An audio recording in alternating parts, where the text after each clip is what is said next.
What started as an exciting gap-year adventure through New Zealand became a nightmare that would capture international attention and spark conversations about violence against women worldwide.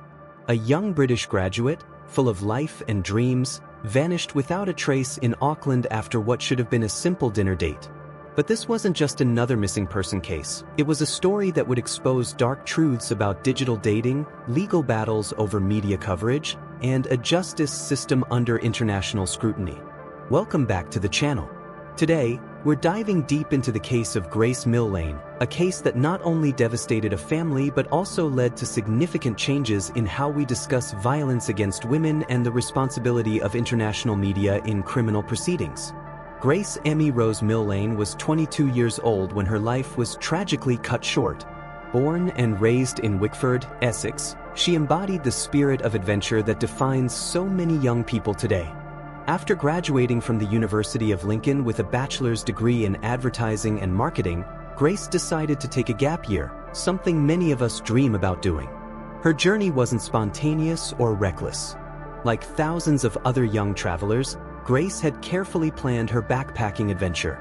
She spent 6 weeks exploring South America before arriving in New Zealand on November 20, 2018. For Grace, New Zealand represented the final leg of what was meant to be a life-changing journey of self-discovery. New Zealand, with its reputation as a safe haven for solo travelers, seemed like the perfect destination. The country markets itself as clean, green, and welcoming, a place where young backpackers can explore freely. Grace spent nearly 2 weeks traveling around the Upper North Island, taking in the stunning landscapes and experiencing the culture that draws hundreds of thousands of international visitors each year.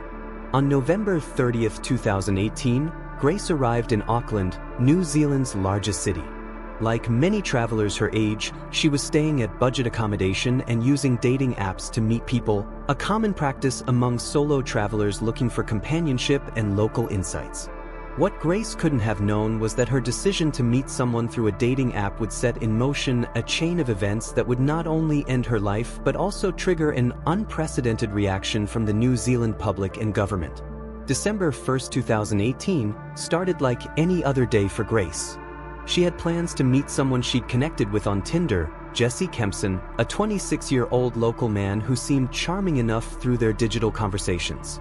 The timeline of that evening has been reconstructed through extensive CCTV footage and witness statements. At 9 p.m., Grace was captured on security cameras walking along Victoria Street in Auckland's central business district. She appeared relaxed and confident, a young woman out for what she expected to be an enjoyable evening. 15 minutes later, at 9:15 p.m., CCTV cameras at Sky City captured Grace again. This footage would later become crucial evidence in the investigation. She was moving through the entertainment complex, presumably meeting her date or heading to their planned location. The final confirmed sighting of Grace alive occurred at 9:41 p.m. Security footage from the City Life Hotel on Queen Street showed Grace entering the building with Jesse Kempson. This wasn't Grace's hotel, she was staying elsewhere, but Kempson was a guest at the City Life Hotel. What happened in those hotel room hours would become the subject of intense legal scrutiny and public debate. Grace never returned to her own accommodation that night. She never responded to messages from friends.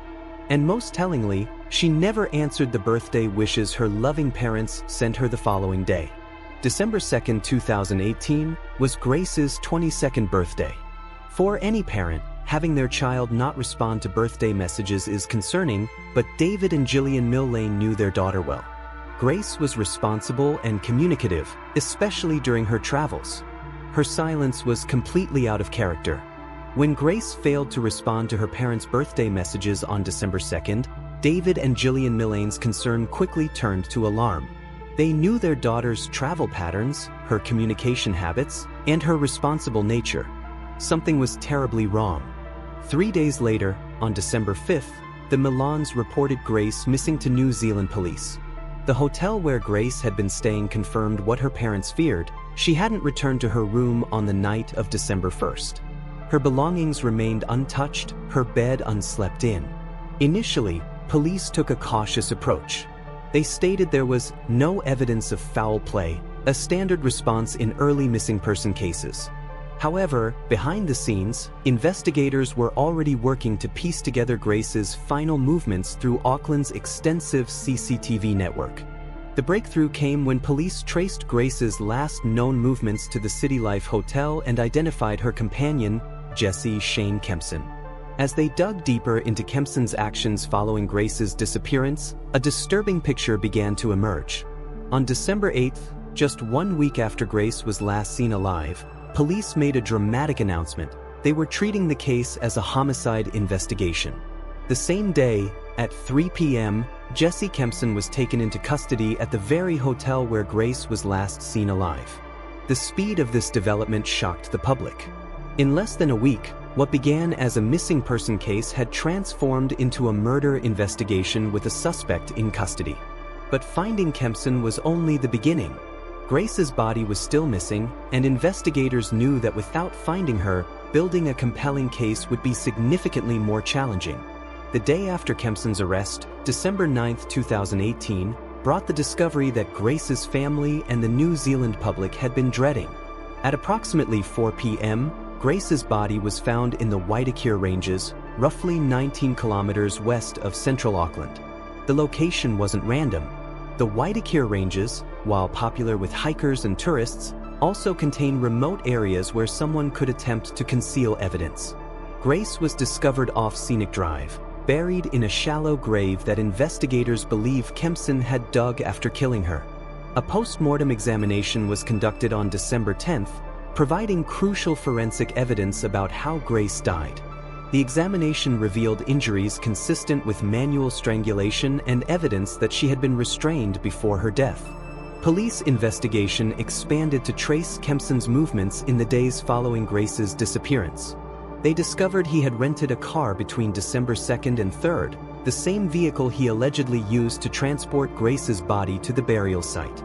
The rental car had been returned and re-leased to another customer, but police eventually tracked it down in Taupo, 275 kilometers south of Auckland. Investigators also appealed to the public for help finding a shovel they believed was connected to the case. On December 13th, a shovel matching their description was recovered, providing another piece of physical evidence linking Kempson to the crime scene. But perhaps most damning was what digital forensics revealed about Kempson's online activity following Grace's death. Investigators discovered that he had conducted multiple internet searches about body disposal methods. Even more disturbing, he had also viewed pornography during the same time period, suggesting a callous disregard for the gravity of what he had done. The evidence painted a picture of someone who had not only killed Grace but had then methodically attempted to cover up his crime while showing no remorse for his actions. To understand this case fully, we need to examine who Jessie Shane Kempson was and what led him to that hotel room on December 1, 2018. Kempson was 26 years old at the time of Grace's murder, born and raised in the Wellington region. His childhood was marked by family disruption. His parents separated when he was just 9 years old. Following the separation, he was raised primarily by his father and grandfather, while his mother moved overseas and his father remarried, creating a blended family dynamic. During his school years at Aotea College, Kempson showed athletic ability, playing softball at a regional representative level for multiple teams. This suggests he was capable of forming social connections and had some level of community involvement during his youth. As an adult, Kempson worked various jobs including as a bartender and builder/laborer. Between 2013 and 2016, he lived in Sydney, Australia, broadening his life experience but also, according to some family members, becoming increasingly estranged from his relatives in New Zealand. His grandfather alleged that Kempson had fathered a child while living in Sydney, though other family members disputed this claim. What's clear is that by the time he returned to New Zealand, Kempson had become largely isolated from his family support network. His criminal history before meeting Grace was relatively minor, a conviction for drunk driving and several arrests for alcohol-related disorderly behavior. Nothing in his background suggested the capacity for the violence he would ultimately commit. However, what would later emerge during his trial was evidence that Kempson had a pattern of aggressive sexual behavior with women he met through dating apps. Multiple women would testify about experiences with Kempson that involved non-consensual violence during intimate encounters. This pattern suggests that while Grace's murder might have been Kempson's first homicide, his violent behavior toward women had been escalating over time. The legal proceedings surrounding Grace's case became complicated by an unprecedented international controversy over New Zealand's name suppression laws. When Kempson first appeared in court on December 10, 2018, he was initially denied name suppression.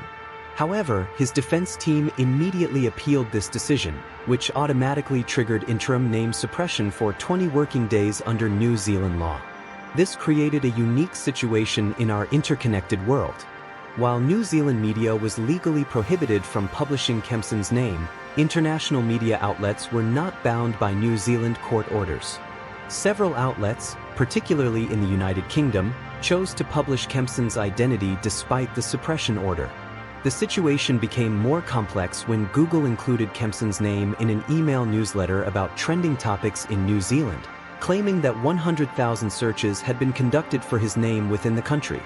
This highlighted how difficult it is to enforce national legal orders in the age of global internet connectivity. New Zealand Justice Minister Andrew Little and the New Zealand Bar Association strongly criticized the foreign media coverage, arguing that publishing Kempson's name endangered his right to a fair trial. This criticism sparked international debate about the responsibility of media outlets to respect foreign legal systems. Several New Zealanders faced prosecution for breaching the name suppression order locally. Notably, Auckland businessman Leo Malloy was prosecuted, initially pleading not guilty before changing his plea to guilty in June 2020. He was ultimately sentenced to 350 hours of community service and a $15,000 fine, which he unsuccessfully appealed in 2021. The suppression order remained in place throughout Kempson's trial and appeals process. It wasn't until December 22, 2020, that the Supreme Court of New Zealand finally lifted the suppression order, allowing Kempson to be publicly identified in New Zealand media. Ironically, by the time his name could be legally published in New Zealand, much of the international attention had moved on to other stories. The Grace Millane case triggered something unprecedented in New Zealand's recent history, a national outpouring of grief and soul-searching that reached the highest levels of government. On December 10, 2018, Prime Minister Jacinda Ardern made a public apology that would be remembered as a defining moment of her leadership. Speaking directly to Grace's family, she said, "On behalf of New Zealand, I want to apologize. Your daughter should have been safe here, and she wasn't." During the press conference, Ardern appeared close to tears, her emotion reflecting the feelings of many New Zealanders. This wasn't just political rhetoric. The Prime Minister's apology represented a national acknowledgement that New Zealand's reputation as a safe haven for travelers had been shattered, and that the country bore some responsibility for failing to protect a young visitor. The public response was immediate and heartfelt. Auckland's Sky Tower and Harbour Bridge were illuminated with white ribbon lighting from December 10th to 13th, symbolizing the campaign against violence toward women. The visual impact of these iconic structures lit up in Grace's memory was powerful and moving. Candlelight vigils were held on December 11th and 12th at locations throughout New Zealand. These weren't organized by government or large institutions, they were grassroots gatherings of ordinary New Zealanders who felt compelled to show their grief and solidarity with Grace's family. The University of Lincoln, where Grace had studied, issued a statement saying its community was deeply saddened by her death. This connection between her academic home and her tragic end in New Zealand added another layer of international dimension to the case. However, not all commentary was supportive. Some journalists, including Alison Mao and Paul Little, criticized the media coverage as an example of missing white woman syndrome, the phenomenon where significantly more media attention is given to cases involving white, conventionally attractive, middle-class women who are portrayed as innocent and angelic. This criticism raised important questions about whose stories receive attention and whose don't, adding complexity to discussions about the case's broader social impact. The trial began on November 4, 2019, nearly a year after Grace's death. Jury selection marked the beginning of proceedings that captivated New Zealand's attention for 3 weeks. Crown Prosecutor Brian Dickey painted a clear picture of premeditated murder followed by calculated cover-up. The prosecution argued that Kempson had strangled Grace to death following their Tinder date, then engaged in deliberate actions to conceal his crime. The evidence presented by the Crown was methodical and damning. Internet search history from Kempson's devices showed that after killing Grace, he had conducted multiple searches about body disposal methods. Even more disturbing, investigators found that he had also viewed pornography during the same time period, suggesting a callous indifference to what he had done. Security camera footage became crucial to the prosecution's case. Cameras captured Kempson renting a carpet cleaning machine from a Countdown supermarket on Quay Street, which the Crown argued he used to clean up evidence from the hotel room. This footage showed Kempson appearing calm and methodical, contradicting any notion that he was panicking or acting irrationally. 3 women who had also met Kempson through Tinder provided testimony that painted a disturbing picture of his sexual preferences and behavior. These witnesses testified that Kempson was interested in masochistic and bondage practices, including choking during sex. Their testimony suggested a pattern of aggressive sexual behavior that predated his encounter with Grace. The Crown's expert witness, pathologist Simon Stables, provided crucial medical evidence. His post-mortem examination of Grace's body revealed bruising patterns consistent with someone who had been physically restrained and then asphyxiated. The injuries were not consistent with accidental death during consensual activity. Additional evidence showed that Grace's blood alcohol concentration at the time of death was 106 milligrams per 100 milliliters of blood, above the legal driving limit but not at a level that would have rendered her unconscious or unable to resist. Prosecutor Dickey argued that after killing Grace, Kempson had created what he called a labyrinth of storytelling and lies to cover his tracks, demonstrating consciousness of guilt and premeditation in concealing the crime. The defense team, led by Ian Brookie, faced the challenging task of explaining away overwhelming physical evidence while maintaining their client's innocence of murder. Their strategy centered on what they called consensual sexual misadventure. The defense argued that Grace's death was accidental, occurring during a consensual sex game involving choking that went tragically wrong. Defense attorney Ron Mansfield argued that Kempson's behavior after Grace's death, hiding and burying her body, was the result of panic rather than calculated murder. They contended that a frightened young man had made terrible decisions in the aftermath of an accidental death. To support this theory, the defense presented their own expert witness, pathologist Fintan Garavan, who contested the Crown's autopsy evidence. Garavan claimed that Grace's injuries were consistent with consensual sexual activity, pointing to the lack of defensive wounds on her body as evidence that she hadn't fought back against an attacker. The defense also argued that Grace's alcohol consumption could have contributed to her death, making her more vulnerable during what they claimed was consensual choking. In an attempt to humanize their client, Mansfield argued that Kempson's habit of claiming to be wealthy and successful on dating apps stemmed from personal insecurity rather than malicious deception. However, the defense faced significant challenges. They had to explain away Kempson's internet searches about body disposal, his calm demeanor captured on security cameras, and the testimony of multiple women about his aggressive sexual behavior. Ultimately, their argument required the jury to believe that an accidental death during consensual activity had triggered such panic that Kempson buried Grace's body, rented carpet cleaning equipment, and conducted internet searches about body disposal, all while maintaining enough composure to appear normal on security footage. After 3 weeks of testimony and evidence, the case went to the jury consisting of 7 women and 5 men. Their deliberation was remarkably brief for such a complex case. Just 5 hours. On November 22, 2019, the jury returned with a unanimous guilty verdict. Several jury members were reportedly in tears as the verdict was announced, reflecting the emotional weight of the evidence they had considered. Grace's parents, David and Gillian Millane, welcomed the verdict, though their relief was tempered by the reality that no legal outcome could bring back their daughter. Tragically, David Millane would die of cancer in November 2020, just 1 year after seeing justice delivered for Grace. In New Zealand, murder carries a mandatory sentence of life imprisonment with a minimum non-parole period of 10 years, unless such a sentence would be manifestly unjust.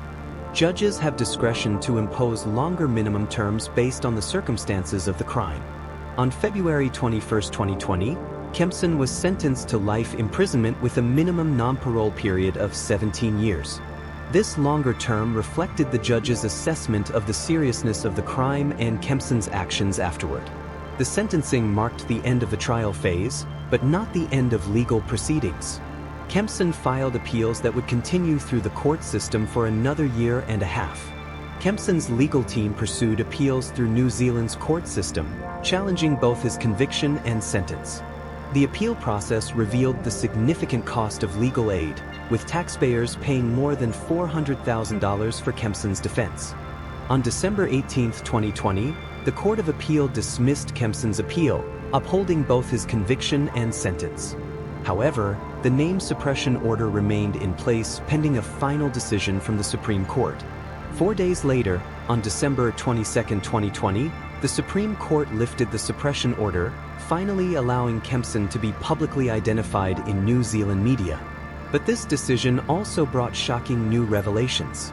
It was disclosed that while his appeal was pending, Kempson had been convicted on 9 additional charges including rape, sexual violation, threatening to kill, and assault. These convictions related to 2 separate sexual violence trials involving different women, conducted in October and November 2020. These revelations vindicated the Crown's portrayal of Kempson as someone with a pattern of violent sexual behavior toward women. The timing also raised questions about whether Grace's murder could have been prevented if earlier victims had reported their experiences or if patterns had been recognized sooner. On June 29, 2021, the Supreme Court dismissed Kempson's final application for leave to appeal, exhausting all his legal options. His conviction and life sentence became final, providing closure for Grace's family and the New Zealand public who had followed the case so closely. The Grace Millane case continues to resonate years after her death, raising important questions about violence against women, the responsibility of dating platforms, and how we discuss these tragic cases in media. Grace's mother Gillian and cousin Hannah O'Callaghan founded the Love Grace charity, which helps women affected by domestic violence by providing handbags filled with toiletries. As of 2023, they had donated over 15,600 handbags internationally. Both women were appointed officers of the Order of the British Empire in 2024 for their charitable work. This case forces us to confront uncomfortable truths about the dangers faced by women, particularly those traveling alone or meeting strangers through dating apps. But it also shows how tragedy can inspire positive change and how communities can come together to support victims' families and work toward prevention. What aspects of this case do you find most troubling? Do you think dating apps have a responsibility to screen users more thoroughly?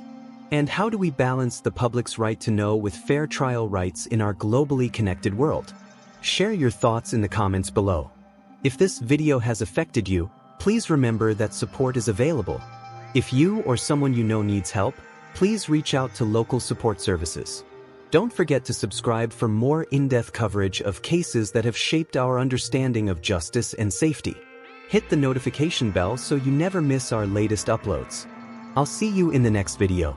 Till then, stay safe, stay informed, stay vigilant.